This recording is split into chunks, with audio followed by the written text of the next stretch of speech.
So how can USA owe money to everyone and still be the richest country in the world? Apparently the US is like this guy Chad who owes me money. But then I see his Instagram post on a yacht with supermodels. Hi Chad. So how does this scheme work? The USA will spend 6 trillion this year, but it only collects 5 trillion in taxes. So where does the US get the missing 1 trillion? It borrows dollars from countries all over the world. Countries have huge dollar savings because the global trade happens in dollars. When Japan sells this Toyota to Brazil, they get dollars. When China sells these shirts, they also get dollars. So let's say China now has $100 billion.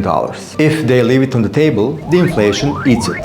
So China says we need to invest this in something safe. And the US says, oh, perfect. We're short on cash. Lend us your dollars and we'll pay you 4% interest per year. And in 10 years, we'll give you $100 billion back. So the US gives China this piece of paper called a government bond. It says, if you lend us $1,000 today, we'll pay you $40 a year of interest, and in 10 years, we'll return your $1,000. So why does China trust this pinky promise? Well, the US is like the House of Lannister. Everyone knows that Lannister always pays his debt. So USA is the safest possible investment. So every country in the world lends their dollars to the USA, and that's how the US national debt keeps growing. But this debt has become alarmingly high recently. The US now pays $1 trillion a year in interest to all these countries holding their bonds. That's like 25% of the entire federal budget. This can lead to a debt spiral and a massive inflation. Let me show you what that looks like. This is Tesla on a $10 billion dinner bill from Yugoslavia, where I was born. And I remember my mother could buy just